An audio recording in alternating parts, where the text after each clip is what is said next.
and I'm just not sure, maybe wasn't here, and so on, some everybody in that will be back. So welcome everybody, welcome the members, just talk to you, not speak with it.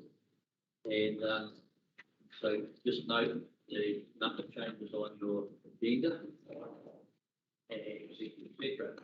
So welcome members of the public that are here, and the person that we thought was going to be late, so you'll be appropriate time when we call you.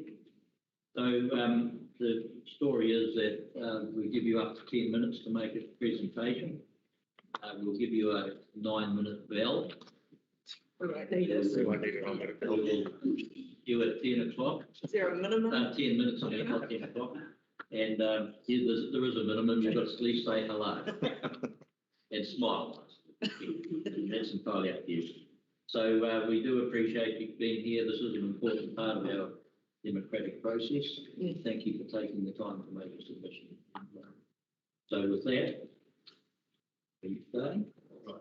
Here we go. The floor is yours. Thank you both to Rob and Rachel, and the floor is yours. We have, by the way, had a chance to read your... Oh, yeah, cool.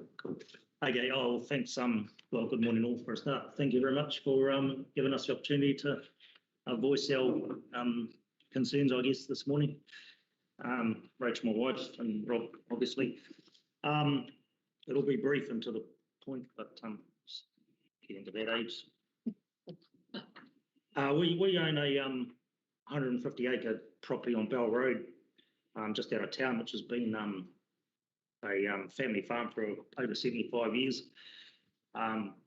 Previously, it was a dairy farm in the late 80s, early 90s, turned into a bull fattening unit, but we run it as a dairy support unit currently, which we've done for the last probably 15 years. We both hold down full-time jobs as the farm's not sustainable on its own, so we don't have a lot more we can squeeze out of it really, so we basically supplement it with our personal income. We have real concerns regarding the proposed fairer and simpler rates.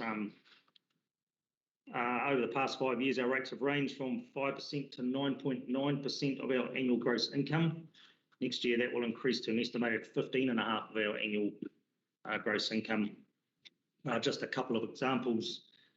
Currently, our rates do not cover the following: rubbish collection, which we pay $61 a year for. Currently, water. I mean, if we run out of water, it's obviously down to us to get ourselves sorted out there. No one chips on water, like we all contribute to town supply people. Bell Road's one of the dustiest mill roads in the area with high volumes of heavy traffic, trucks, tankers, etc. Apparently, we're not even considered on the list for sealing. We're literally 3.2 k's out of the centre of town. It's our belief that Kumi Road was not even on the matrix and recently suddenly appeared as number 2. Kumi Road has now been sealed. We feel there's a lack of transparency around these types of decisions, as there is with the current proposal. We only found out on the evening of Wednesday, the 31st of March, about these proposed changes when a concerned friend alerted us to the same. We were informed there was a roadshow we could attend on Thursday. However, because we both work full-time 7 to 5:30 during the day, we could not attend that. We then discovered that the cut-off for submissions was Tuesday, the 6th of April. So that left only Easter weekend to try and piece together all of this info. Maybe there was something on social media that we've missed, perhaps even something in the print media. To our knowledge, we can't ever remember seeing anything of that. So there's detailed discussion in the consultation document we were sent by a friend, but what we feel is missing is a table that clearly outlines the difference between a rural property as opposed to a commercial one in town. Whilst we can see what we pay for next year, information beyond that doesn't seem to be available. So again, I guess transparency it's not existing there. In the Fairer and Simpler Rates brochure, it states that, and I quote, year 1 means 10% of your general rates will be based on capital value, gradually increasing to 100% in year 10, end of quote. Whilst we do not disagree with the capital value rating concept overall, we do not understand why our rates will increase over 25% in year one. Just finally, our preference obviously would be to remain the same rating system until the community can be fully involved on the proposal and some real fairness and clarity be applied to everyone across the board. Thanks. Thank you. No, I wrote it, he read it. So you bet. That's how a family should operate. Well done. Okay, look, thank you. There may be some questions in the council wish to ask any questions. How big is the park? 150 acres, so 50 odd hectares. Any other comments? I just so thank you very much for your submission. You will be, I'm sure, aware that you're not the first to make comments on this issue. Oh, yeah, no, Where that's been significant.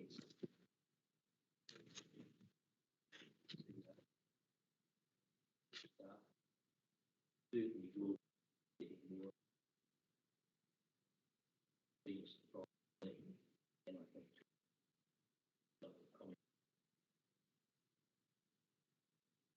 so we certainly have all the issues that we will be.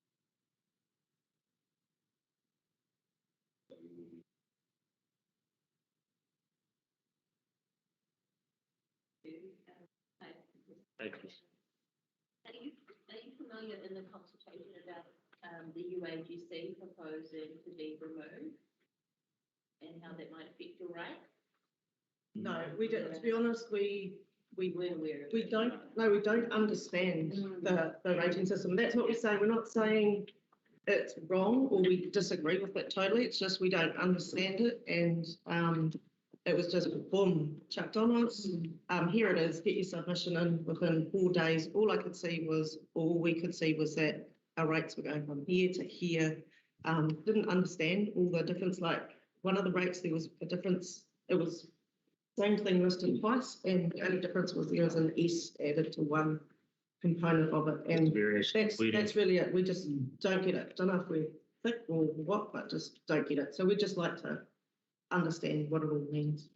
And the second one was just about the matrix. You can check where your road is, and even if you put an RFS, one of the elected members can follow that up for you. We were informed earlier on, one of our residents on the road wanted us to pay for getting the road sealed. We were informed at the time, I don't know how accurate it is, that Bell Road was then taken off the sealing list. And that was the same time we heard about the Kumi Road appearing as number 2 on the matrix and got sealed. So it's really the thing we pointed out about that was we feel there's lack of transparency around that. We work full-time. Actually, I work a lot more hours than full-time, and I actually don't have time to go fielding through matrices and stuff like that. I want this stuff to be, if you come to hospital, I explain everything to you fully. Yeah, I feel like it's kind of your guys' role to inform us as well. All right, well, look, thank you. Oh, Matty. Yeah. Yeah, we are looking at the matrix in regard to loading, and you're right, it is a shambles. It is a shambles. Thank you. And hopefully we're going to get it right. Look To be fair, we've started, and we're working our way through it. So we first start, I've got to say, just made your mind boggle a bit. Actually, but it's gradually that will improve, but it's the first. The whole purpose of it is to take the politics out of our rating system, so that when you become a mayor, you don't automatically get your road sealed. That sort of stuff. That it's done because of a reason in this road. It was just final question. Sure. Not a question, but what we did with all of our other submitters, especially for farms, is if they were happy to, they left their addresses with staff, so that staff were going to have a more forensic look into what it looks like with these changes. So if you're happy to do so, I think that might totally. Yeah, absolutely. Yeah. In fact, I'd like to also to get a copy of it as well, so I can understand. Thank you very much for your time. No, thank you. We appreciate you giving us. This is really helpful. Excellent. Thank you very much. Have a great day. Thanks, eh? Thank You you. guys do. Dodge the rain. The Oh, next yeah, day just- we get a lot I of. didn't dodge it on the way in. No. Not where you lost. Yield interaction. All right, thank you. Thank you. Yeah, get around what I need to say. Thank you. And I asked you to turn to page 2. Fiona's submission there. Fiona, we thank you very much for your submission. Just Had a to back chance up, Read it, of course. just to back up, Rob and Rachel, we're on the same road, 21 houses on the road. There's industrial cow shed. I paid 47,000 in rates for one farm down that road. And we do not have any services available. We often have mud coming through the method, Thank you. just to support Thank you them. for those comments, and I'll give you a 9-minute bell. 10. Floor is yours, ma'am. Thank you for Yeah. coming. Housing for the elderly. I think it's time that council actually made a final decision to get out of it because it's basically social housing. Housing has been in this council for a number of years and it's always been flipped around and flopped around and there's always houses empty. And I don't think council actually does a good job of it. I just had put the economic development. I mean, I think you should concentrate on the infrastructure. Probably my main, the rate thing this year was just so full of everything. The rate calculator is inaccurate. The rate calculator does not give any public member the ability to look at the changes in the rate. The rate calculator has only been put in to show an increase in the general rate, which had increased. So the information was not there for rating. I suppose most of this is to do with rating. And the rating, I agree with the stormwater. It's about time that the people in urban areas pay for their rates. I actually pay for land drainage, and we pay $6,000 a year for land drainage on a farm, which is actually not being run that well in council right now. And you're asking in that rate to increase it by 0.08% this year. I don't know why, because that work hasn't, there's been the spraying programs that have happened and the rest hasn't happened now. I've just had an email in the last week about looking at cleaning drains with a digger, which is absolutely stupid to start in weather like this. They're that far behind in that department, it's not even funny. We had a meeting organised that took 2 months to get on Monday. They've just come back 2 days ago realising it was Anzac Day, so they actually can't go and they don't know when the meeting's going to be again next. The council advertised the meeting for the Koro Drainage, Waihara, Kaikino and Motutangi were cancelled because there was not enough information or to put an agenda together. There was no communication with the committee at all. So I'm concerned, why did the drainage rate that I have here in the Koro Drainage increase? Disagree with the UAGC going into the ward rate, because all you're actually doing is loading the dairy farmers with more of it, because a UAGC is per assessment, which is fair across the board, no different to the ward rate. If you put that into the general rate, you're actually just topping up the general rate component and while you're on land value, you base it on land value. The other thing with the land value is NRC follows what you say and what you do. Their increase in rates is up to 30% this year because their infrastructure rate is based on land value. Their land and freshwater management is based on land value. They amalgamated land value and land and freshwater together this year. That one rate went up 30%. So I want this council to be fully aware when looking at the rates, you have to consider that side of it too.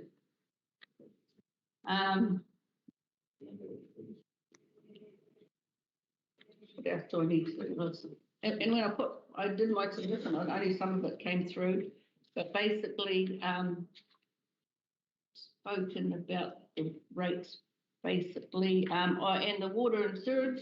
No way should any of that go into the general rate at all, because yes, you can say there might be some good you know, for someone going to town, etc.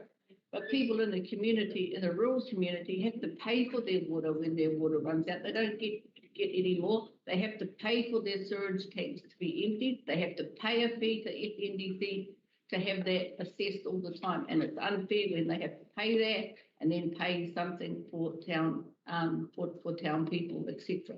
The cost should lie where it is, where it should be. When it comes to the Maori wards or Maori representation, I disagree with the Maori seats as such because it's in some way racist. And but as a Maori person as well, I believe that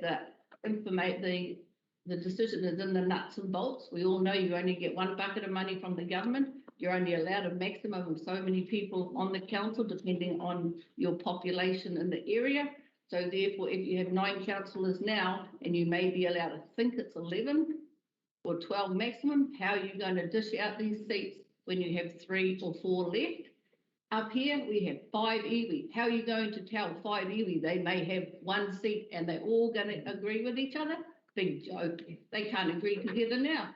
So why do you think a representative, 1 representative, or trying to have 3 or 4 in the whole district is going to work? Iwi representation has probably got a far better opportunity for them to speak and have their say. So that was just what I wanted to speak about that.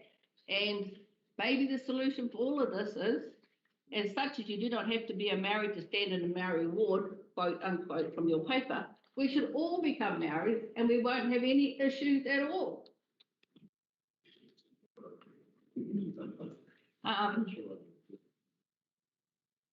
What else do I need to say about that? It's just the rates themselves are growth. I agree with capital. I disagree with how you're putting it through. I totally disagree that you allow the staff to come out with so many different changes in rating in 1 year. You can either talk about looking at general rate. We can't even work out from land value to capital value because you have not even given us the figure that says what is the total capital value that we have. We all know it's the same pot of money, but when you divide it over the total capital rating that we have, we might have a better figure. But we don't have that. It's a basic thing that should have been here, and it's not here. Because how do you know, going to capital rating, what the rate would be across the district? And you guys should know. You're the councillors. You're the one looking after our money. You should know what those figures are, and it's not even here. Without even considering all the other changes that they've put in, that makes it very, very complicated. So basically, that's about me, except for my little sayings to you as councillors. Less hooey, more doey, because reality is we don't see much happening out there or being done. We see a lot of hooey, and the outcome from the hooey is pretty slow and pretty poor. So does the dollars that go with it pretty bad, pretty high and pretty less. It's just like the big project that's meant to happen with the government money. You get all this millions of dollars. How much has actually happened in the community? How much has got lost along the way for all these hooeys and doeys? And where's the projects completed? Nothing. And the other one is, do not confuse activity with productivity. And where is the actual council infrastructure improvement? We still have asbestos pipes here in town through our farm, etc. We still have asbestos pipes, and they've been there since I was a kid. So where is the improvement in the infrastructure? It's all based on targeted rates, but bugger all's coming out of the general rate, and the general rate in your book seems to be filled up with your little matrix plan, the percentages. 17% transport, 12 cents. Planning, future planning. 10 cents community services, 10 cents regulatory services, 4 cents sustainable environment. That all of those add up to, where's the infrastructure? Refuse, 4 cents. Where is water? Oh, stormwater, 5 cents. Water, 3 cents. Wastewater, 14 cents.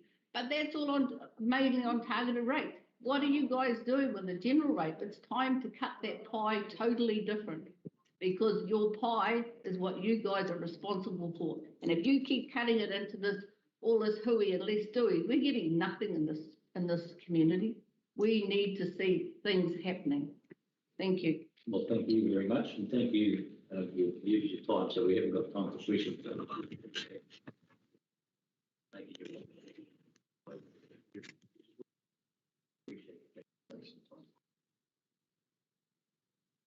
Right, please come to letter number 3, Catherine. Welcome, Catherine, and just so you know, we've had the opportunity to read your submission. Yep. And here to listen to you. If we give you 10 minutes, I'll give you a bell at 9. And then if there is time, there may be some. Okay. Welcome. Thank you very much for taking the time. By the way, is page number.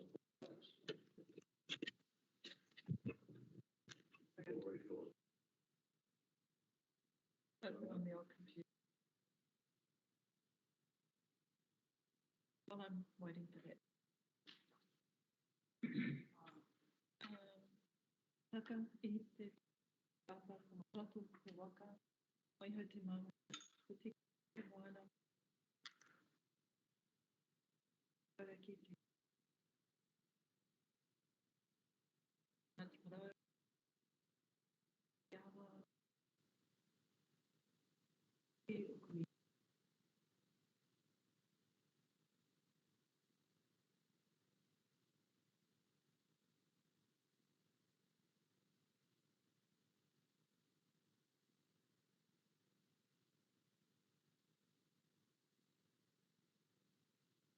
So I apologize because I've newly moved up north. I'm actually from home. So more specifically, I'm from Waihi. And so when I come here to speak, I don't know any. Apologize for being someone from out of town. You're not do. But so I was listening to that lady. She said that pensioner housing should go to some other thing. In my submission, I wrote differently through a lack of understanding. I don't know how it works currently. So I'm just going to read my thing that I've got here. And I'm here as someone who has seen development, who has seen the elderly with no people and no affordable rental accommodation. I was born on Waiheke Island and lived there most of my life. And last year I moved from Waiheke to Hihi with my partner, and we bought a lifestyle block. So we came up here partly to live a dream of owning a lifestyle block, partly because my mother was born in the Hokianga and I wanted to know my mother's side, but largely because of the massive and ongoing development on Waiheke, and that was too stressful and too invasive. And this development is fueled by Auckland Council. So we went to a Hihi Residents and Ratepayers meeting a few weeks ago, as you do to meet people, because we don't know too many people, and they told us about your online survey and we filled it in, and that's how come I'm here. So my concern largely centres around the sort of leadership a council can give to its people and what are the goals and parameters it sets out for its staff. And so I come to you from a whole lifetime lived on Waiheke and only half a year lived up here. So I'm just going to talk about rates and rentals for the elderly.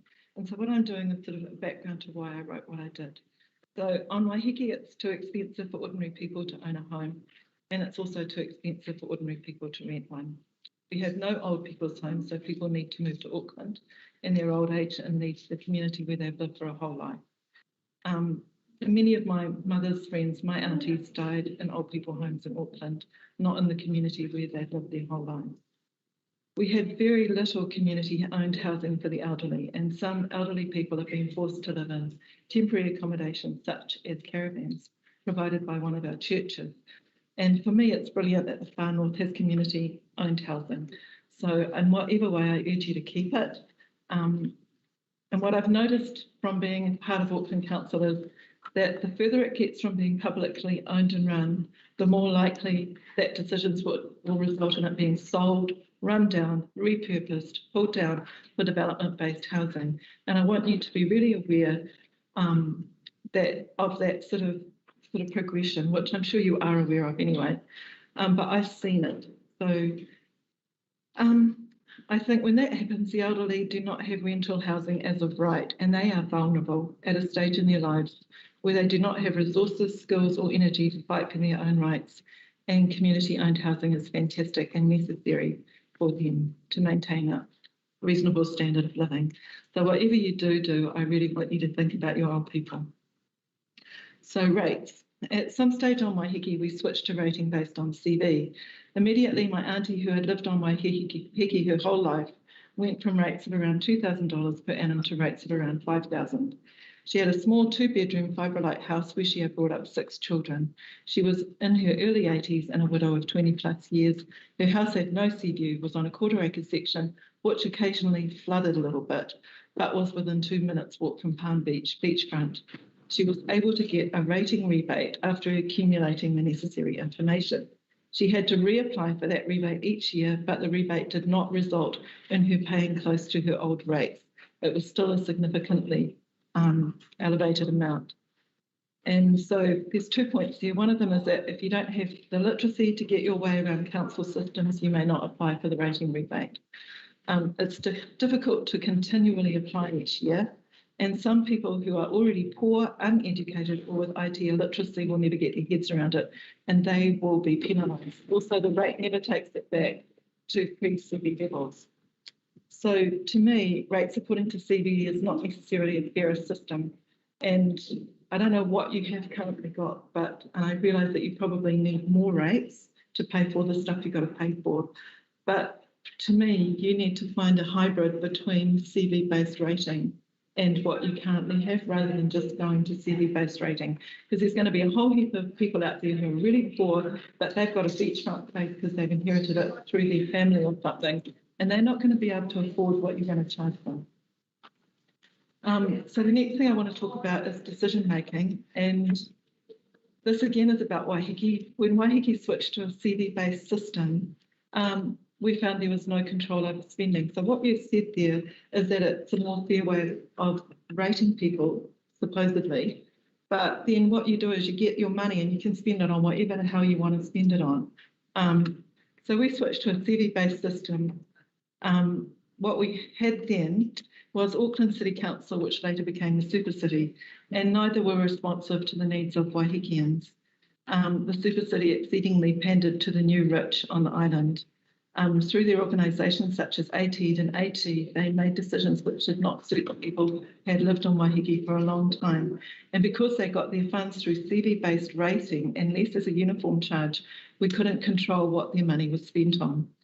So much of our rates on Waiheke went to funding the bureaucracy of the Super City rather than on the things the island needed. Rates were spent on encouraging tourism and advertising Waiheke around the world as a tourist centre. So locals might have had more money coming into the community, but the community didn't have the infrastructure to support that.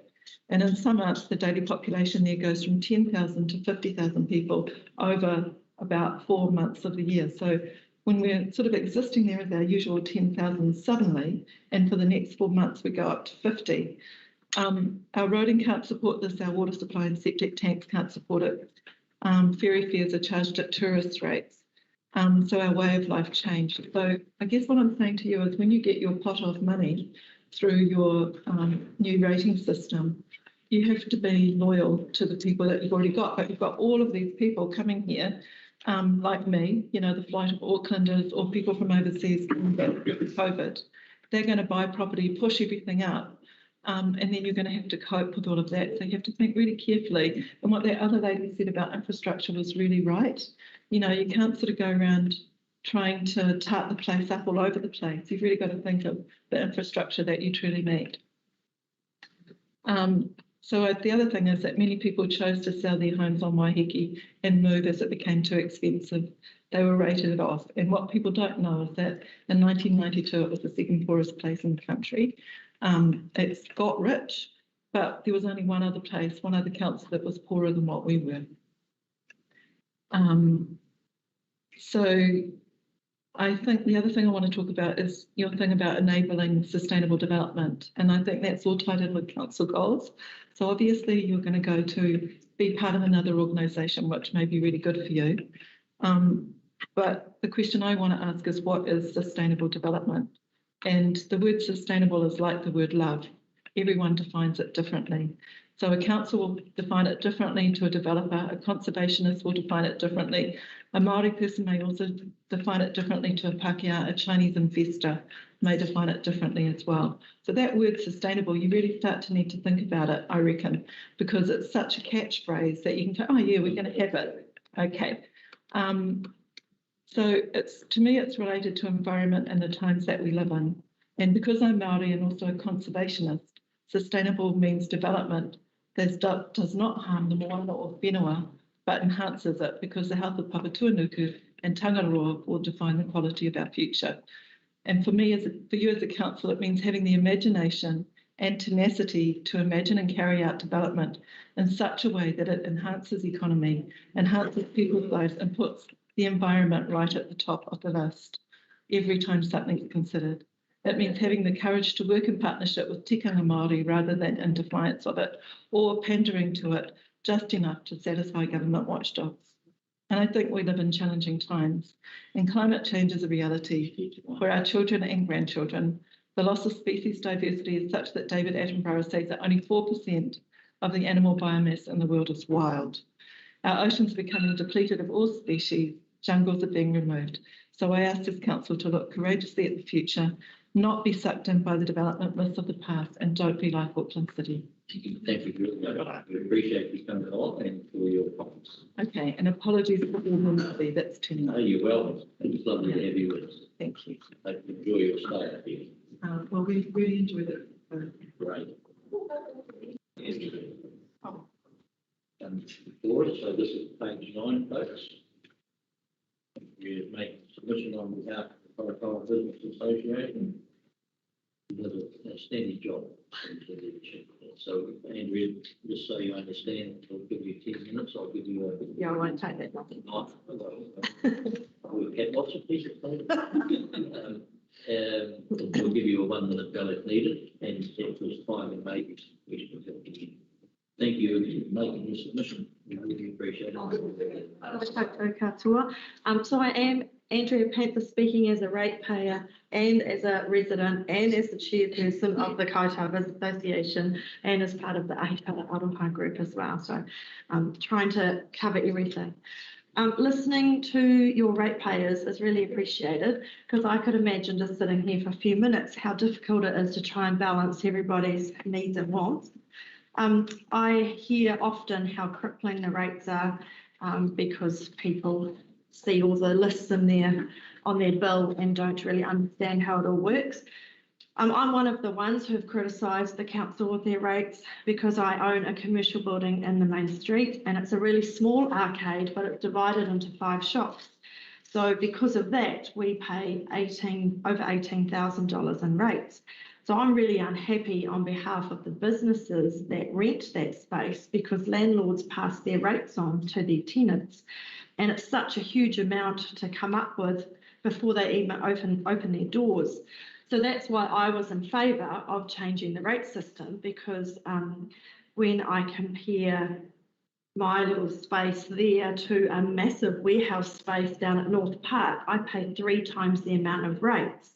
And those businesses would earn a heck of a lot less than those big warehouse buildings down at North Park. So it simply isn't fair. So my question is, why does the council have to have a one-size-fits-all? Why can't different sectors or different buildings be looked at with its own issues? My small arcade that pays 3 times the amount of rates compared to the massive buildings down at North Park simply makes no sense. So I voted the capital way, yet comparing the earnings, I just think, yeah, why? If you just looked at the 2 little arcades in this main street and sorted their horrendous rates out, then it would maybe be a bit fair for everyone rather than having a one-size-fits-all. I voted against your recommendation for the pensioner units. I am appalled at the poor upkeep and maintenance and they appear to be behind new standards, and it doesn't make sense to dispose of a resource from a financial sense when properties are in such scarcity compared to the demand. I've noticed 2 empty units in Awanui's pensioner units, which simply makes no sense to me. And reading the information, it looks like you're prepared to spend millions to upgrade no matter what your decision is. But despite the information saying there won't be a rent increase if it's sold to another entity, I simply don't believe that will fly. The law of demand and supply makes it obvious that rents will at least double to get market rent figures, which completely goes against the kaupapa of why you have them in the first place. That's to take care of our taonga, our elders who've done the hard yards in the decades, paving a way for the generations to come. And I don't feel like it's community spirit that we want in our Far North District to not care for our elderly, especially for those who have families who have moved overseas. So I urge the council to please upgrade the units as per your promise, no matter which option, but keep them as an asset and find a staff member passionate about managing this important resource. And I did do a couple of submissions. On one of the submissions, I added a box at the bottom about stressing the importance of CCTV cameras, which are now popping up all out in all the communities. It's such a valuable resource to our police force who have been able to intervene in the early stages of crime.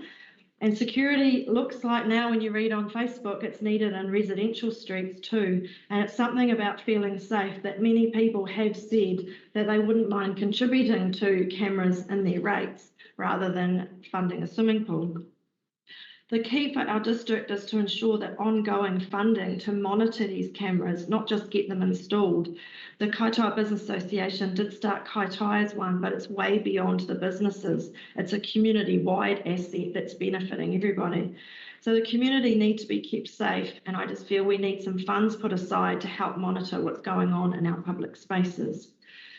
As the chairperson of the Kaitoa Business Association, I've been part of the weekly mayor meetings, and this has been hugely beneficial to hear what is going on and the hard work that happens behind the scenes that you people are doing. Many of the public, I feel, aren't aware of it because you do get bagged constantly. The silver lining of COVID made these meetings possible, and they've been so valuable that we've agreed to keep them going every week, even though we're post-COVID. We have direct communication from the towns and the communities direct to the council, and it's a pity more people aren't exposed to this. The Far North has had significant impacts on some of the decisions made by government through that COVID period, and I'm sure many people in our community are unaware of that. Communications is really challenging, and so I just wanted to make a suggestion that perhaps meetings like our weekly mayoral ones are summarised by one person and put online for more people to hear about them and to understand the challenges that we all face as a district. Before these meetings, I'm guilty of sitting back and criticising the council as well, but I now have a much better understanding of all the challenges, so listening on both sides has been hugely beneficial. Before my time. Well done. Don't leave them. Okay. But thank you very much for your presentation, and thank you once again for all the work that you do and participating in those conferences on Thursday morning. It really is quite a lot. I had thought about expanding thinking. Yeah, it's just we get disappointed from the Business Association's perspective when we run business meetings and we've got 260 odd businesses and only about 20 turn up.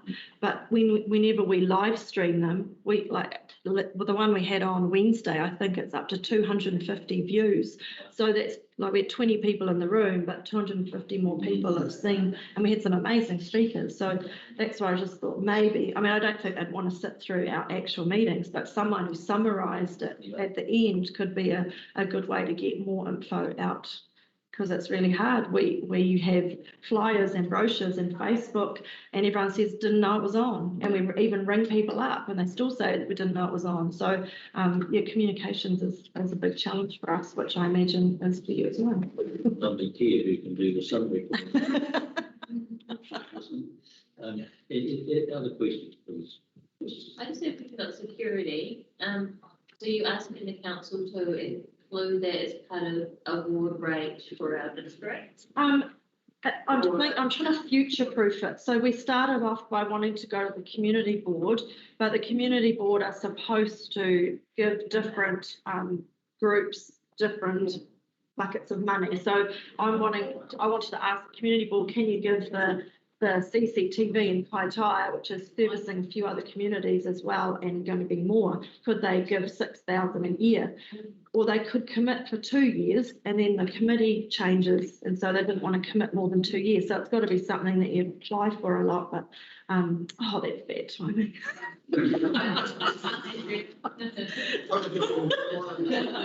He's very good at that. Yeah, so I'm just aware that to share the buckets of money around, and when I've talked about it, someone at the community board said, well, maybe it should go to council. So when I brought it up at the mayor's meeting, been told that every group is asking for the council to provide it. So there's been just discussions at Ahipara Aroha that people probably wouldn't mind paying a little bit out of their rates for security. It's easier to sell than, like they gave an example. It was actually Jackie Brown who was trying to get money for a swimming pool years ago. So it was quite hard to convince people to pay money in their rates for the pool, whereas she believes it would be a lot easier to sell it that it's security for everybody. And are you familiar with other councils in New Zealand that do that? No. Tēnā koe, Andrea, nice to see you. Thank you for your submission. You mentioned the disparity in commercial rates between the main street here and out at North Park. That's something that we're really keen to make sure we capture. And I was just wondering if you'd be willing to leave some addresses with our staff so that we could look at what those look like and how we need to look at addressing that, because it's not just an issue here, it's an issue in other parts of the district. And I don't know if I think it's because I've got an arcade and it's into 5, and so we're basically getting charged 5 lots of rates. Right. Whereas I'm like, we take 2 addresses, 77 to 79. I totally agree that we should be charged 2 lots, but not 5. We've got a tri-wood piece of walk timber in between. You can hear the other shops, and there's no toilets or bathrooms for them all. So it just seems so unfair. And so that's why I think it's just I thought it was just like an arcade. I know Hofstede's got the same issue. They've got 5 shops in there, 2 number address as well. So I think they're the same as us. So I think it's arcade as in numbers of shops you have rather than main street versus. It's because every shop gets charged, so, which is the UAGC. So if you could leave those addresses, that would be great. Thank you. And we once again, thank you very much for coming and giving us your comments. We really, really appreciate it. Looks really good. Right on time. It's your fault. Thank you very much. Can I invite Ian to the table, please? And I understand that you have a presentation. So we'll just pause for a second. We'll finish that up for us.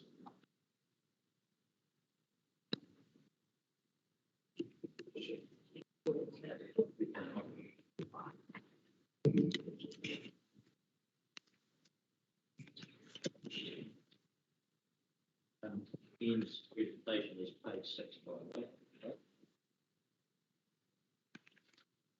He and I and a number of others have on various issues. Anyway, just I know we should have time to just set up. Thanks for the opportunity to speak to this issue today. And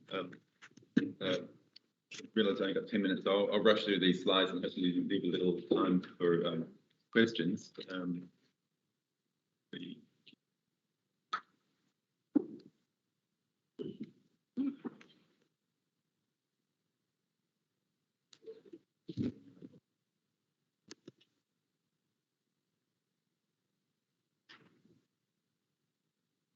Just while that's coming up, as I mentioned on the next slide, the community board that I've been involved with on this issue for some time, this topic is raised as part of their submission as well. So just refer to that. I think you'll be hearing that later.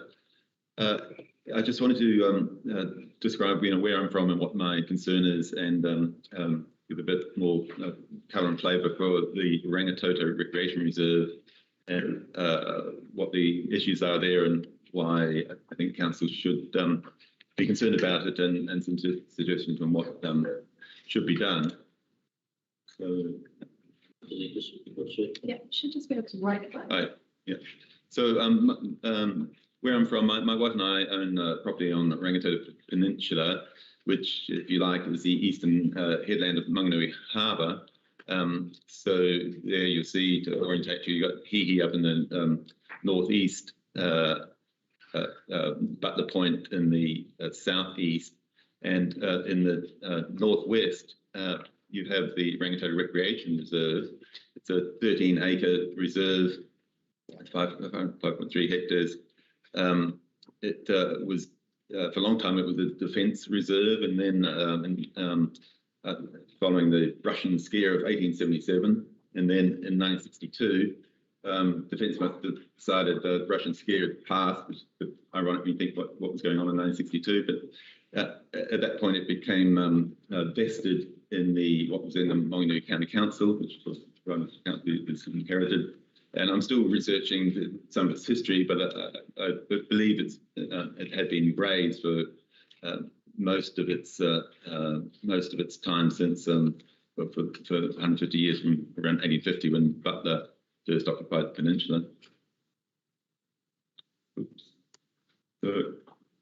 So this is what the reserve looked like. This is a photo taken from Rangikapiti in 1981, looking out over Rangitoto Reserve, particularly the power site, which is obviously the key feature of the reserve.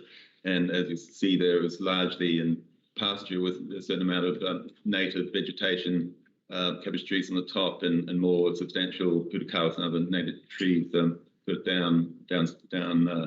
dip. And then in 1966, not a great deal of change. You see in this shot the terracing of the power site is well visible. So what does it look like now? There's a photo taken actually yesterday from Rangikapiti, and you see a lot more vegetation. And another shot also yesterday, taken from close to where that first in 1981 photo was taken from. And you see the vegetation, and particularly that vegetation on the top there is largely wattle trees. But you really need to sort of look at it closer up. So this is some photos from on the reserve itself, showing the combination of tobacco plant, moth plant, and particularly the big trees in the background are wattles, which present some of the worst problems. Just an example of wattle trees. They grow extremely quickly, and then they tend to fall over and uproot and do damage to the soil and hence the archaeology. Just another example of moth plant and amongst wattles and tobacco trees. So why should council care about this? It is, I think you'd have to agree, a very prominent land feature in the region. It is the eastern headland of the Maunganui Harbour. It is culturally significant to iwi. I don't have time to go into some of the history, but it is a very important power site. Some important historical events happened there in the 1820s. It is a recorded archaeological site, has very well-defined pre-European archaeological features. And I would suggest that, given that the council does have responsibilities, particularly having regard to what is ongoing damage to the archaeology, and there's correspondence from Heritage New Zealand to attesting to that. It's also a sort of ongoing spread of invasive vegetation, particularly wattles and moth plant. And it is true that degradation has occurred under the council custodianship, and it's not a matter of it's been going on for many, many decades. It's accelerated, we believe, post 1990s, when cattle grazing was discontinued, and that's allowed the invasive vegetation to take hold. I don't remember the wattle trees being there at all when we bought our property 10 years ago. And there is, as I point out in my submission, there is a legal obligation on council to have management plans for reserves such as this. And I think that is a not insignificant aspect. But certainly recognise council's financial constraints. So that's particularly why we're pushing for a management plan, because if we had a management plan, that would allow us to apply for grants and funding from other government, charitable and government sources of funding for conservation work. So what do we think council should suggest that council should needs to look at the general issue of management plans for reserves, particularly given Section 41 of the Reserves Act, and in doing so, my suggestion is that you need to prioritise, given that there's obviously a lot of reserves, and I guess I'm suggesting to you, if you do go through that sort of prioritising process, there's reasons to identify particular attributes of the Rangitoto Recreation Reserve that does deserve it to be given a degree of priority, and ultimately what we're looking for is, because of its special and complexities, if you like, cultural, archaeologically, complex topography, etc., proposing that there needs to be some budget for specialist consultants to deliver a management plan for the reserve. Right, thank you very much. If anyone got any questions there, we do appreciate this is a special issue. When you first raised it, I thought of this project from another level, but it's a peculiarity in the area, so we appreciate you brought it to our attention. Yeah. With the acceleration of the growth of the vegetation, you mentioned that it had accelerated since the grazing stopped. Was there a particular reason for that? Are you aware of? I'm still researching that, but certainly I know that there was leases granted to the neighbouring owners previous to us to graze property, because I think from the late 19th century through to, I think, into the at least in the 50s, 60s. I'm still trying to source those actual old leases. I suspect what happened at some point, leases weren't forthcoming, but the landowner continued to informally graze it. But at some point, with change of ownership or maybe pushback from council, I'm not sure, grazing was discontinued. Because it did appear that the growth was sort of down there up until that stage. That's right. But the grazing, I guess, the complication with that, if you talk to Heritage New Zealand, their preference, but grazing on a pass site, they prefer stock with livestock like sheep, for example. But that's very difficult to contain sheep. It's a lot easier to contain cattle, and I think most of the grazing went on there was cattle. And given that the archaeological features are still very well preserved, I think that evidence that grazing didn't do a great deal of damage to the archaeology, whereas the vegetation, particularly the wattle trees, when they fall over and uproot, they very much damage the archaeology. Ian, we've got less than a minute. We've got a question. Yeah, I've just got two questions. Very quick. One is the property landlocked? And the second question is, are you supportive of that being transferred to iwi ownership as part of the treaty settlements for Ngāti Kahu? It is landlocked in the sense of, if you want to access it by vehicle, you need to come across our property.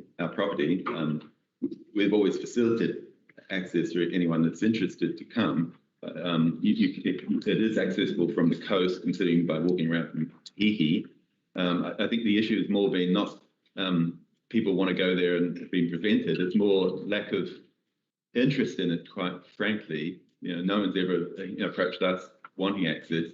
In terms of ultimately going to iwi, I am supportive of that, at least in terms of the culturally significant part of it, because it's not just a pā, but it does contain a pā, and there's other land closer to our property that's arguably not part of the pā site itself. I understand that that's not a simple matter, because it was vested from the Crown to the council. If council wished to divest it, my understanding is it must, in the first instance, go back to the Crown, and in which case then it's a question of who would look after it, at least in the interim, before potentially it went to Evie and DOC's the obvious candidate. The problem, of course, with that is that DOC are reluctant to take it on for the same reasons that council, I want to get rid of it. Ian, thank you very much for your submission, and as I say, it is a special item, and we appreciate you taking the time, and of course, there'll be ongoing discussions as it evolves. Thank you very much. Thank you. We'll adjourn. Just before we do, I just want to recognise that John and David are on the screen with us this morning, and also just acknowledge that Kelly and Anne are at the district licensing in Kaikoura today. So we will adjourn for 10 minutes and resume. Yeah, for 5 minutes, Evan. We'll have Troy before we get in.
Okay.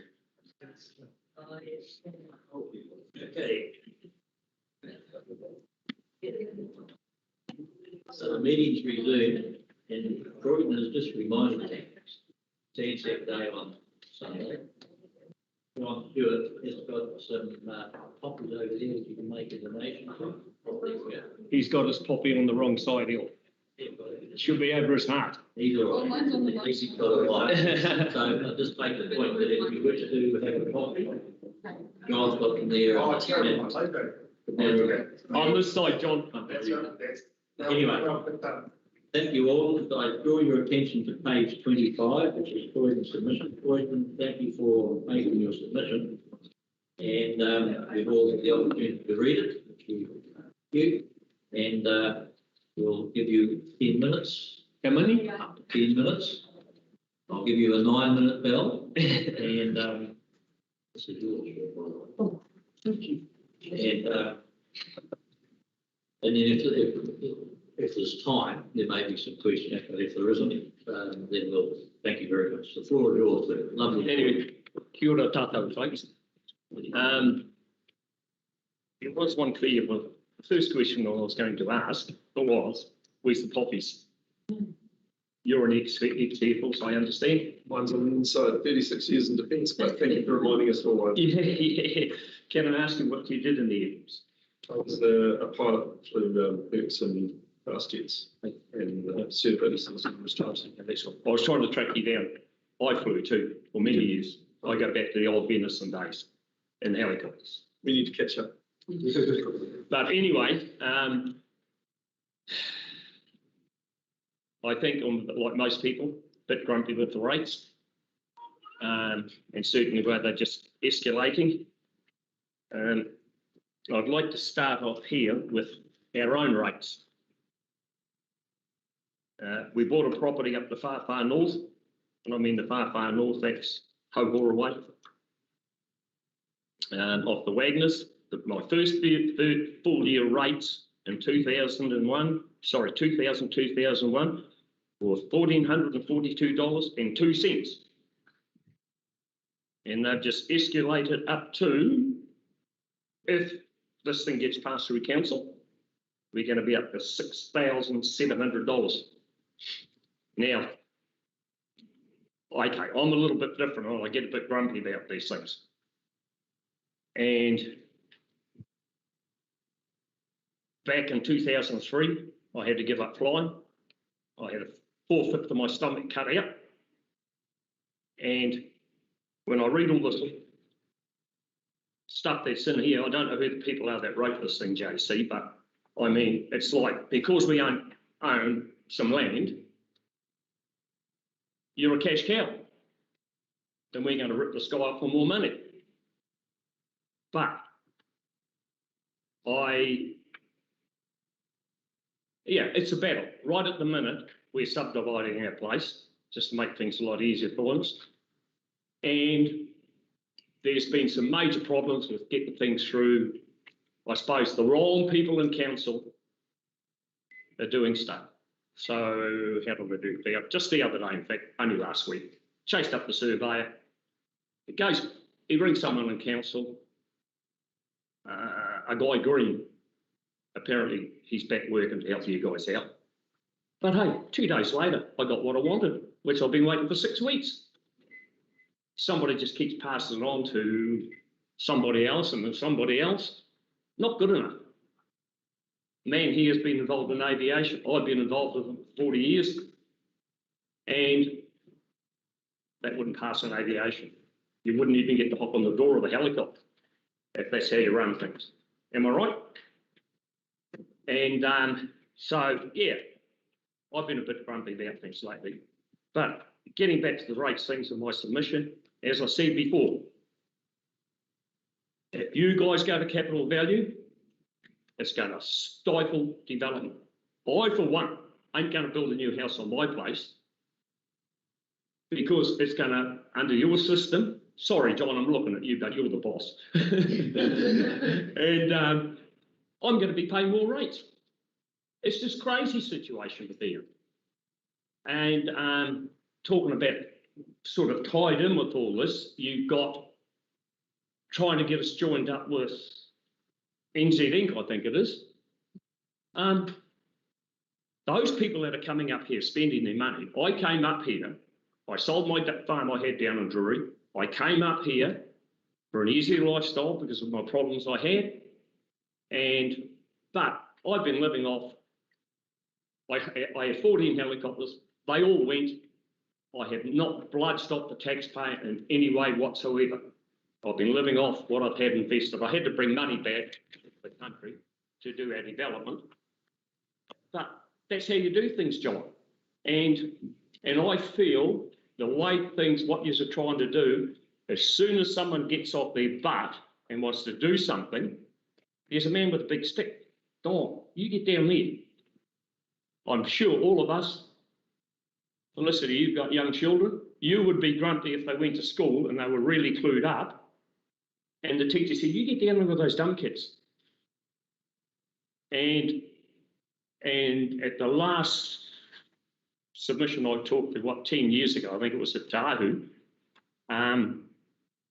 it's a bit like, and I can say this because I'm part Maori, a street here in Kaitaia, I don't know, think of a street in Kaitaia, there's a house here, 10 doors down the road, another house the same, subdivision type houses, whatever they were in them days.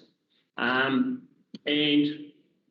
one poor old guy, poor old Maori boy, worked hard at the mill all his life. His wife worked at the local chemist, worked hard. Lovely house, and lawns are nice, nicely painted, nice gardens. Just down the road, there's a bunch of useless gangies. Grass is all up around the windows, broken windows, old rubbish cars parked on the street, parked all around the lawn. But their house is going to be worth nothing.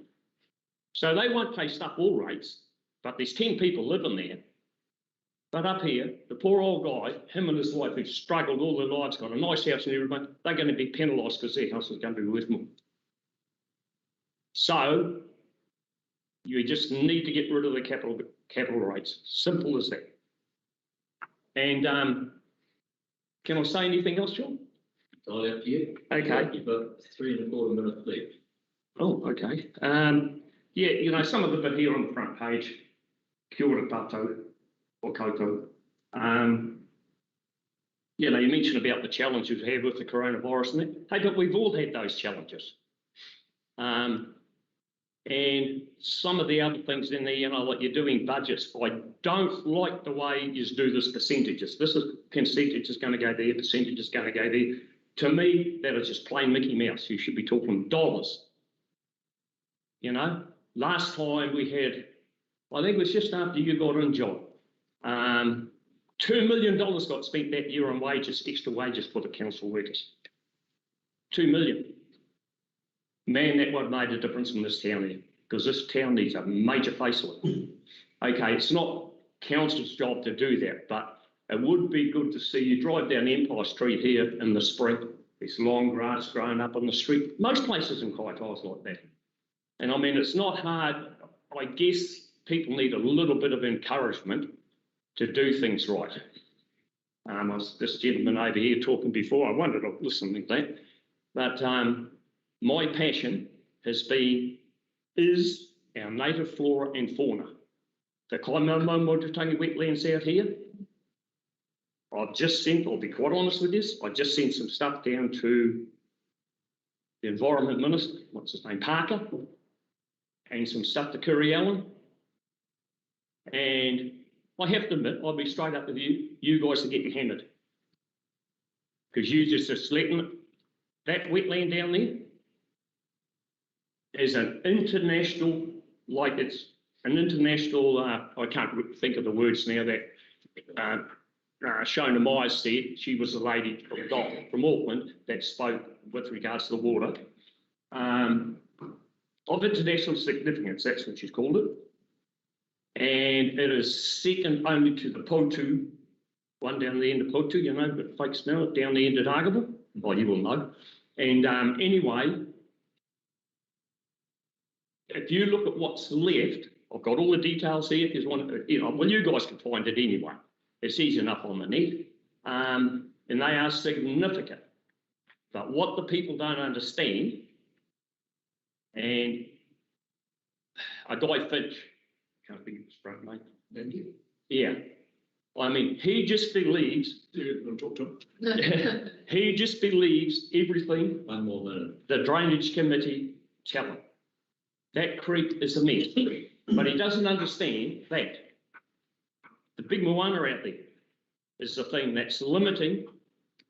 They think the water's just going to go out every 6 hours, it ebbs and it floods. There's no way they're going to get that out. They've dug the creek deeper. It's 4,200 odd metres long, the Mutatangi Creek, and it's got a fall. You don't need to be the engineer to understand this. It's got a fall of 1 metre and over 4,000. But what they've done, because that guy Ponytail that used to work for you guys, so-called engineer, he was a mechanical engineer. You need to wind up. Okay, he is a mechanical engineer, and he listens to them. Wrong person to listen to. That's mechanical engineer making that kind of stuff. Okay, am I done there? You are. Thank you very much. Gee. And we do appreciate your submitting. And certainly the issue of rates is an area that we will be looking at. I can assure you, like we go.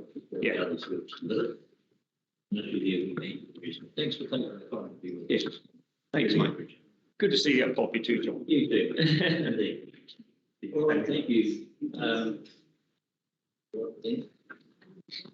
Andrew Kingle. Thank you, Andrew. Go ahead. Good. Let's turn to page.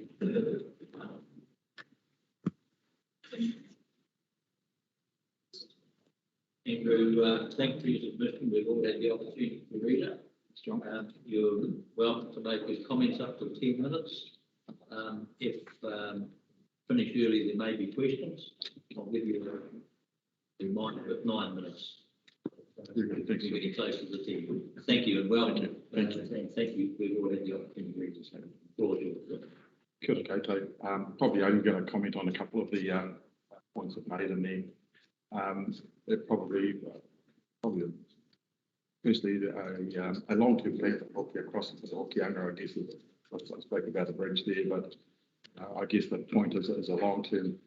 I just noticed there's no really long-term plan for that. I know that with the new ferry that came in a number of years ago, just to help lift capacity, and obviously it did a bit of that. But I think since the time that came in, we're probably back in the same position we were when the old ferry was there in terms of its capacity and in terms of its timing, in terms of access to the harbour and across the harbour. So I'm part of being involved with over the last 10, 15 years closely with a lot of Māori trusts out there, and I guess we're coming into a time where we have some quite significant assets coming back under our control, particularly in the forestry sector. And so, distance to market is always a real big barrier to development in even North Hokianga. So I live out at Miti. And so access, 24-hour access actually, both ways, is current system is really quite a barrier in terms of costs, in terms of wear and tear on our roads, I guess, as well. It's just a major barrier to development in that area. So I'd certainly like to see some sort of relook at that whole aspect of either an alternative crossing or an additional crossing. And obviously I've mentioned there the bridge. I know there was previous work done on that, and it'd be good to see that considered again in some sort of planning going forward. Probably the second main point I'd like to discuss is particularly gravel roads in our area, particularly but there's a lot of work going on as we speak actually right now, which is really good. But particularly in the last couple of years living there, just really noticed the lack of maintenance between the Waiho Bridge and Miti particularly, and and to the point where it's actually quite dangerous. And I'm surprised that I don't know whether they have, but the bus companies perhaps haven't, particularly the school buses haven't got onto this. So often when it rained, often when it rains, the clay's coming through the surface. I mean, there's a lot of it going on as we speak. There's trucks running in there now and grading in the last couple of weeks, but it just seems to the maintenance is unbelievably poor, in my opinion. The amount of ruts and corrugations, it just destroys your vehicles. I mean, and through the winter, you're down to like 10 kilometres, 15 kilometres an hour. It's just, and if you, for us who know the roads, know where to be careful, but we're crossing the road, and everyone does it because the corrugations are so bad on some of the corners. You slow down, you swing wide to try and look around to get around the corner to try and get on the smoother part of the road. It's so bad. Otherwise, you're going up at less than 5 kilometres an hour. It's just bang, bang, bang, bang, bang. It's been like that for months. And so, yeah, so it's the only saving grace of that is it slows the hoons down. And over the summertime, when there's a lot of people around, actually, we weren't worried too much about it. It was actually quite good. So either they're going to bounce them off the road, or it's going to slow them down, one of the two. But overall, everything else considered, it's been pretty bad. So I'd certainly like to see, either more pressure on the maintenance of those roads or the contractor. I don't know what the issue is there, but and I do note that the water tables aren't, obviously there's probably reasons why they're not there. I'm not an engineer, but I don't know whether the lack of cleaning of water tables, I see they do culverts and stuff, whether that has an impact on the way the water flows over the road and those ruts. I don't know. I'm not an engineer, but I just do notice that the culverts, the water tables aren't clean like they used to be. And I don't recall the same similar problems previously. So I don't know whether there's a correlation between the two, but just mentioned it. Well, then the third point was obviously in forest we do a bit of roading now and again, and I don't anticipate we're going to be doing a lot, but it was just brought to my attention, and I haven't read the actual course, I'll say that up front, but it was brought to my attention that putting in roads and there was going to be a 1.5 metre cut, where a 1.5 metre cut would anything over that you would require a consent or to do that, and I'm not. So that was mentioned to me, so that's why I brought it up in my submission. Yeah. And I'll admit I got it about 2 or 3 hours before the point of closure. So forgive me if I'm wrong on that. But I'm just making the point, that would be pretty difficult for us and what we do in forestry and probably farmers as well in the area.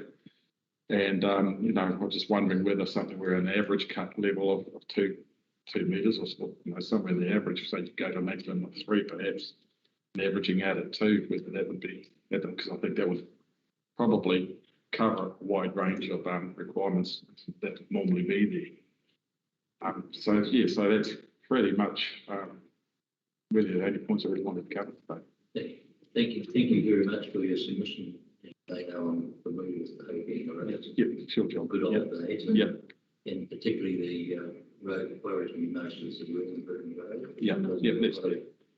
People from Pangaru that go through to Kaitaia on a daily basis. Yes. It's an issue that I've brought up with Sean and with Andy Finch. It doesn't need to. It's a major thoroughfare. Yes. There may be time for questions, there is time for questions, but I just want to make one other point, by the way. I happened to be at the fire brigade doing Gold Star, COVID Broadwood at Broadwood Hall. Yes. And the caterers were from Middleton, yes. Man, were they something else? Yes, no, they are really good. They do a really good job. Yes. So thank you. Has anyone got any questions they would like to ask them? I support you regarding the maintenance of the roads. I was on the pay last night. I just shoot it on the day. It's pretty sad. But we get this all the time, I don't know. I always ask the question, who's checking these bloody roads? I don't know whether I don't know how things operate, but we do note that that after the grader's gone over, even in the few times it does go over, that the ruts are actually still there. I know not this latest time, but previous to that, within 2 days they were back after the grader had been over. They had to cut out, and they just filled in a bit, and they're still there. You can see them still there, and they just open up again pretty quickly. Engineer Andy Finch is on the screen up there. Okay. So thank you for that. Okay. Just to, sorry, I just wanted to note for the cut and fill management order. The new district plan is supposed to come out in November. Okay. So we have a special team that deal with that. I don't want you to miss that opportunity. So if if you go online, you can click and provide that feedback now. Okay. And specifically about forestry as the stakeholders. Okay, Yeah. very good. Oh, thank you very much. I'll do that. Okay. Getting comments from people like you is very helpful. Okay, thank you. I've been out there taking photos of the road. Oh, Front page. thank you. But quite a lot of it.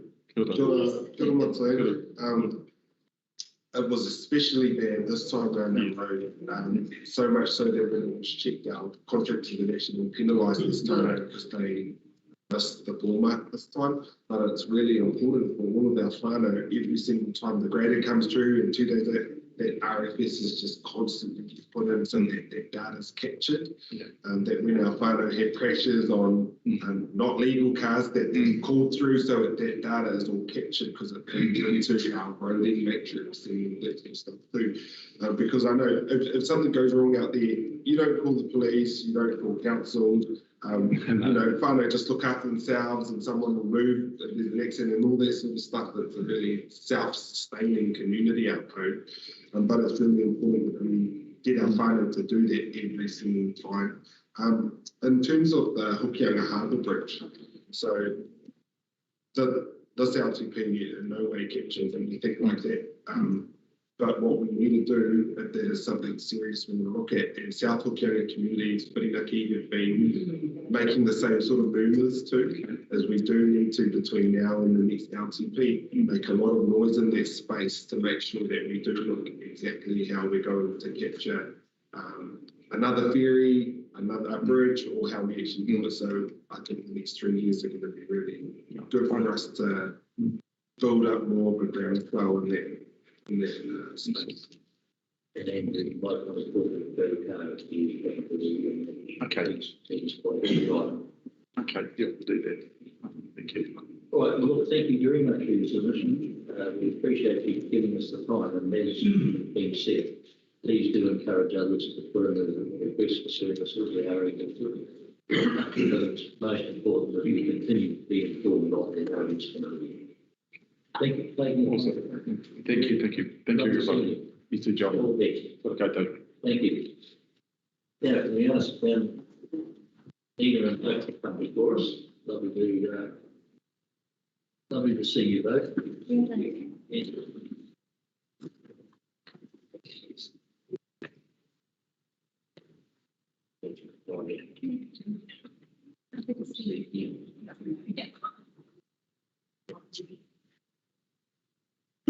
So can I welcome you both and thank you for your submission. Paper 63 folks, which we've got here on the table before you. And make the presentation, just so you know, we have the opportunity to read your submission. You're welcome to make comments to it for up to 10 minutes. I'll give you a ballot of mine if you still Italians of it, and if there is time, then maybe time for questions. So thank you both for your visual to see you. Thank you. I would like to introduce myself. My name is Tina Mills. I'm a 7th descendant down from Chief Karos from Atiawa through the Ngāti Rangiri, and my marae is Owai. I brought with me Doug Kleber, who is the Facilities Manager at Claude Switzer Memorial Trust, and I am the CEO of Claude Switzer. What we actually here today for with the long-term plan is to put forward an opening concept of partnership, working transparently together towards our national healthy ageing strategy. And that's to do with your 147 units for over 65. We would like to propose that Claude Switzer be considered favourable to take care of the units and of course the tenants within the units. Obviously there'd be a lot of detail to work through as there is in all sorts of new partnerships over a time frame.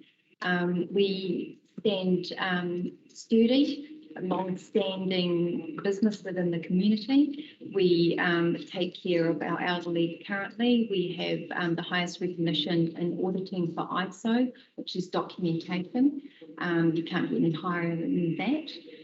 We also are very compliant to our health and disability standards, which also indicate that we understand ageing. We understand what's ahead of us, and we understand families, whānau, the mixes of our communities, and very non-judgmental. It would be, yeah, totally new partnership. I'll leave Doug to talk about the facility side of it. For us, the extension to be able to penetrate through the community with giving advice, support, knowing when our tenants come out of hospital, when they go into hospital, aware of falling risks, we would be a bit more diverse than actually just a tenant-landlord situation. And it's just supporting the wider concept. I'd like Doug to have a quick word about what facilities management is like. I'm not sure if the council is aware, but we do have a resource consent currently for an extended hospital wing. We are applying very shortly for a 30-bed hospital wing to start concept building in October to extend the building. And then, of course, in 2022, you'll see us applying for our village build, which will encompass all the houses to the east of Switzer, because we own them. So we do have, you know, greater plans, but I'll oversee. Okay, thank you. My name is Doug Cleaver. Basically, you know, we've been in the management business for quite some years now, and we do know how to manage quite complicated infrastructure and keeping a building running. We do know everything we've got good expertise in infrastructure management, project management. As you know, what we're managing right now is quite complicated.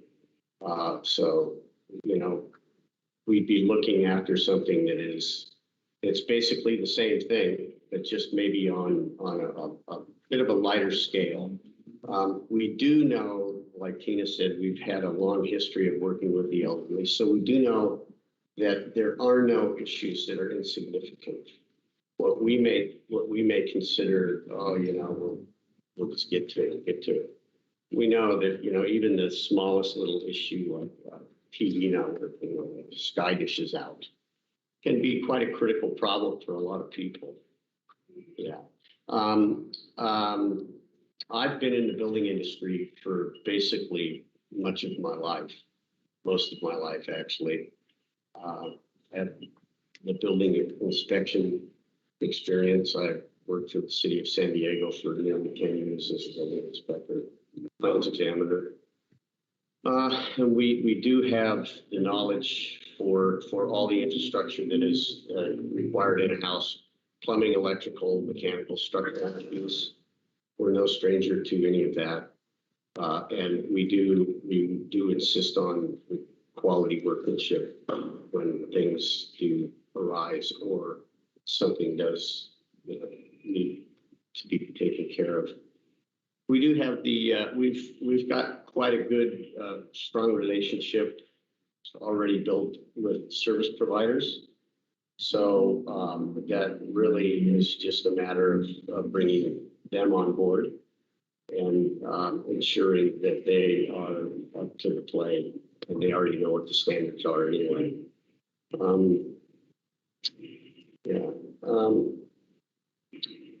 But also too, the facility schedule and maintenance schedule is a very complicated piece of document, and that has passed all compliance as well. We would extend that out into the management of units if we were successful to develop this partnership with you. And I guess the big thing for me would be the end result for our community would be any elder with long-term conditions that is requiring support in our over 65 60s units would retain their highest level of mental and physical functions as possible. So we would be able to give it just a slightly different area of management into that. So we would just like to leave that with a concept, a new concept for the District Council. Thank you. Just say it's commendable. I really appreciate it. We were certainly very serious. So, as you know, there's 147 units, there are different boards. So, what you're offering is to take over ownership and management and potential ownership of more units, would you consider a portion of those, for example, for capital ward, instead of, is it just a wall that could it just be a portion of it? Oh, absolutely not. I guess that's where the partnership comes in. It's us understanding what's required from the council and what the council would like and what they foresee. I mean, you will have information and infrastructure that we have no knowledge on. So that would be a guiding partnership. So whether, like you said, it just becomes one area or all areas, that would be a decision that would develop a partnership, and it might be a partnership of others. So I guess from the Switzer point of view, we would just like to open this door, put our foot forward, so that we believe that we could work together and set a standard actually nationally that councils and aged care can work with pretty closely for the better of our ageing population, which is actually part of the wider ministry strategic plan. So we hope it's inevitable that we all get to an aging but stay healthy. It's a concept of age. When you get closer to it, it changes. So so that's where we're coming from. I do believe that in the far north up here that we can set something very different for New Zealand. Yeah, no, that's lovely. That's what you're going to see. Anybody else? As I say, I want you both to understand that you all consider this very serious. That's okay. And we understand this makes common sense. Yeah, and there's still a lot of work to be done, and we understand that ground zero and building up that platform and transitions and that. But let you know that this isn't just a sneeze. We've really looked into it. We've looked into the infrastructure, how we would extend it out. I wanted you to know that because we are building another 30 beds, we understand planning. We have got a concept drawing for the village that will come forward to the council in 2022. And, so we are, and the board is forward moving. So, we saw this come up and we thought we really should quickly put something in to let the board, the council know. Yeah, we've done Face Up today to put our face with the words. And then hopefully that this will open up a transparent dialogue, really. Look, thank you both very much for coming and making this presentation today. And please be assured we will take it very seriously. We lack much. We have a chance just to deliberate because I personally think it's great to be able to see the reaction and able to listen. Thank you both very much for all you do from us. Thank you. We really do appreciate it. Thank you for your time. Happy day. Thank you. Thanks.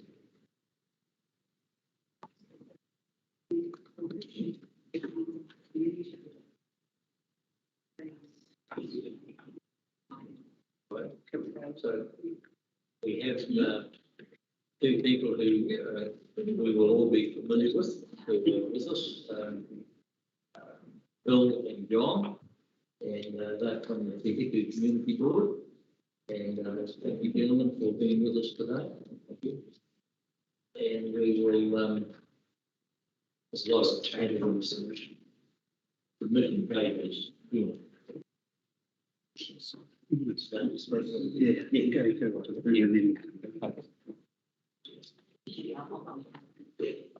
So thank you, gentlemen, for both being here today. Cheryl made us. Coming today. Then I know, yeah. Good morning, everyone. And indeed it will be.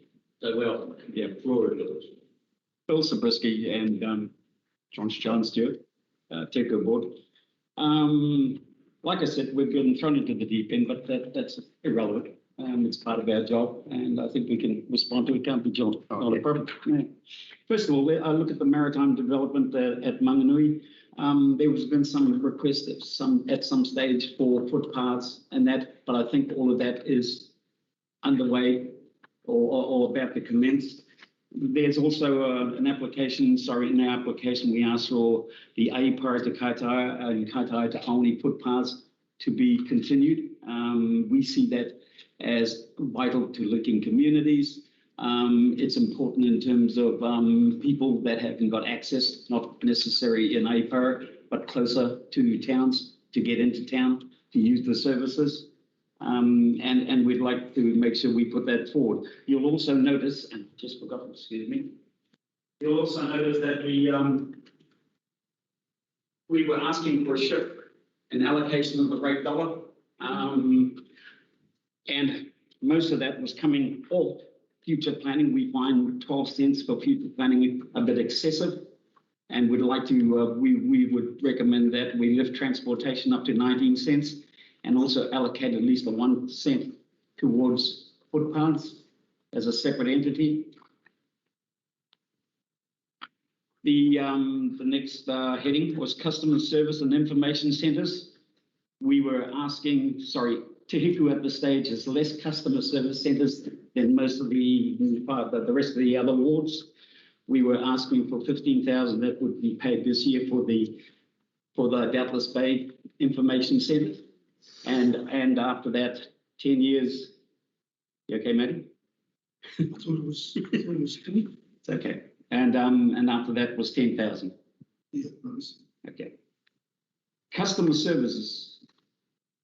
The TIO Centre, we are definitely in favour of supporting them in their efforts to re-establish themselves based on COVID and based on the downturn to the tune of 50,000.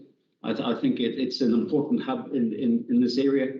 It's important to the area, to the people, to the youth, to the old people. It's a gathering place, and it has a lot of potential in the future to serve us even better and more fully for the needs of the community. District facilities, Rangitoto Recreation Reserve, we're right behind you in that sense, Ian, and we recommend the board definitely contributes to a management plan for that area. Arts and cultural policy, we understand the board is looking at that now, and we totally support any movement in that area. Security cameras. It was a lot of these were spoken to by previous speakers. Definitely, we want to support the Karai Business Association's application there.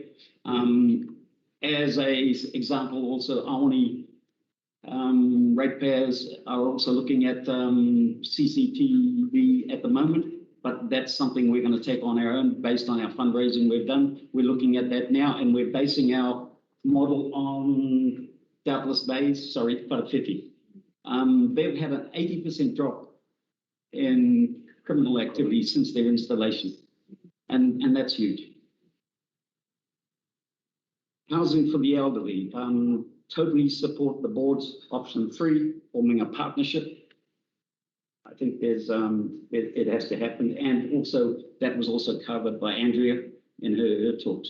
A lot of our components here were covered by previous speakers. Sustainable economic development.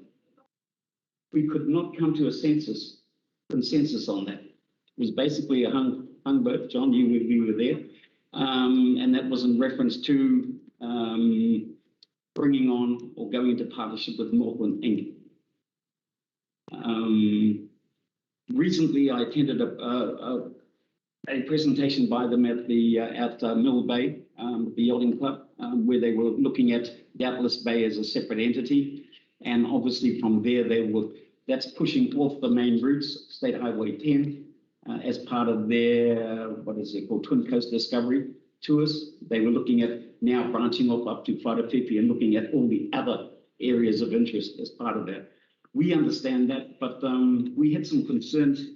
The fact that a lot of the events, major events, you were involved in one of them just recently, David, that we weren't on their radar in terms of support, in terms of follow-up, and correct me if I'm wrong. So we were a bit hesitant in that area, in giving them the support, until hopefully they can lay a few more cards on the table and enlighten us. John? Yeah, we didn't want Te Hiku to be lost, but it's a lost to Whangarei sort of thing. Just going back quickly on the security cameras, I think our issues around security cameras is not getting the funding to put them up. It's what we've experienced with the KVA is actually the maintenance that goes forward and the updating. And I think that's somewhere possibly council may need, we may not need to look at it from council. I'm just going to quickly touch on this proposed, because it's a bit different to what we submitted. Well, not different. I just want to clarify something quickly. I'm running out of time, am I, John? You're right. Oh, yeah.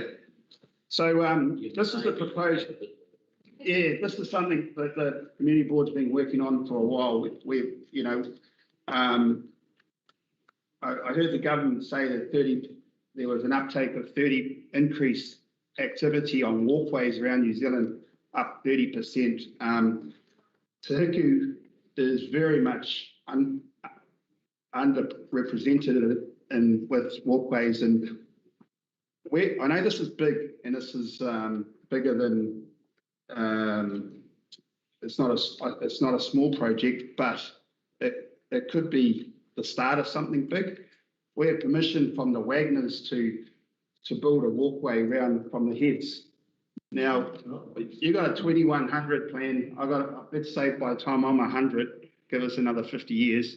If we could see a walkway, boardwalk type thing like this, wrap around that harbour, it would be it'll be sensation. But one of the biggest things I'm looking at is actually, so we want to start it from the commercial wharf north, 485 metres around the corner into the reserve. And if you look at this page, that property underneath shows a foundation, a private jetty. When this man saw this online, he came in, I've never met him before, he owns that property. He came in and he says, John, I want to see this. If you're on a boat, that land has just been protected by that foundation. Everything towards, if you go south, you look left, everything towards the game club has, deteriorated, eroded. So this man said, if you can get this boardwalk up and running around there, he said he'd like to see it go south across his property, use his property right to the game club. So, and what we have also is the residents of Waterfront Road have the same issue of erosion, and they would prefer to see a walkway go, along the cliff face instead of up on the road, on the top of the road, to obviously protect for the future. Now this is a massive dream, but this is why we put it out. This particular start into the LTP, and we have a lot of support. All the iwi support it. All of we haven't had anyone in the community that doesn't support it.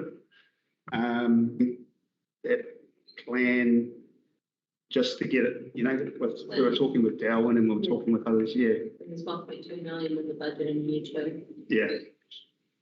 So, yeah, the erosion is a big thing, but the environment and teaching people about, the area with parks, history, and of course, linking it to Arathusa. Now, not a lot of people know about Arathusa, but it's a forest and bird walk track. It's about 20 minutes loop road. It's a loop. It's full of Kauri and other natives. And if you go on TripAdvisor, people just can't believe how it's not well promoted by the Far North. So if we got this linking with that, we've got a massive start to a really spectacular walk, which would probably take a good hour. Yeah. That's it. Just supporting our submission for the long-term plan. And just picking up from the earlier presentation, the board was totally against the new rating system or the proposed rating system. We don't feel it's the time. We don't think there's been enough consultation. And I think people listening today to the previous speakers, there just seems to be so much vagueness. At all levels. How are we doing for time? No, you're doing fine. Yeah, we're nearly finished. Yep. This is finished, but I'd just like to say something as basically the new person on this sort of with the district council. we do really well. Honestly, we do really well on a regional, national scale. We seem to do everything right. We surpass everything that's asked of us. We have staff that, from my first connection with and working with, are brilliant. They know their job, John. They're a cohesive team. They're always ready to help. But we really do let ourselves down when it comes to communicating and networking with the community. I noticed that on the consultation day when I was in the park. Because I had my badge on, normally I could speak to anyone, not a problem getting to fill anything out. But because I had that badge on, they looked down and they stood up a bit, straightened up, and basically said, "What are you after, Bill?" And I just noticed that, just from just wearing a badge, something different. Whereas in the past, it was not a problem. Here, go for it, mate, fill it up. And I think the consultation process to me should be as natural as going to the dairy and getting milk, bread, and a peanut slab. And it should be ongoing. And there should be an opportunity for all our communities to contribute at any time. How we do that, we've got the expertise to work all that out. And it would negate all of the problems we have here in terms of transparency, in terms of feedback, and cutting down the time. And people would get a lead in real early and be part of it, and own it, and own the decisions. So I think that's really important. And it's a place we should go. So, thank you. Right, I understand. We're trying to get this part of our environmental spectrum.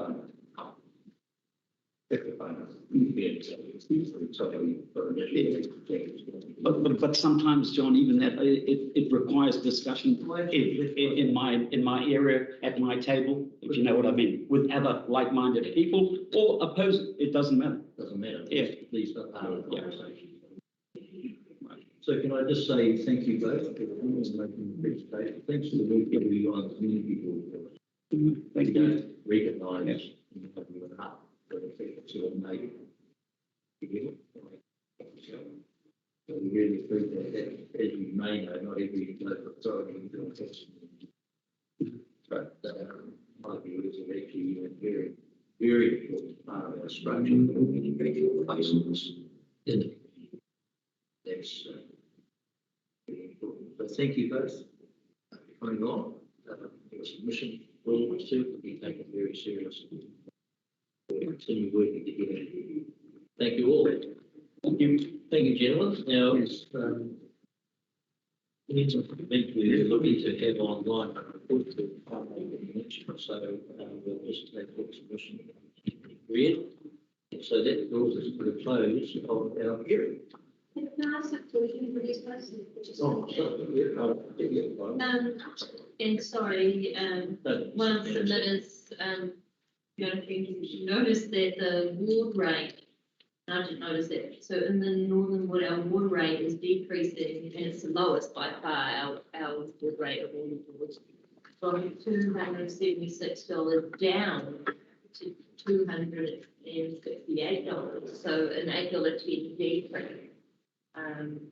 Do you support funding security cameras out of the ward rate for our ward?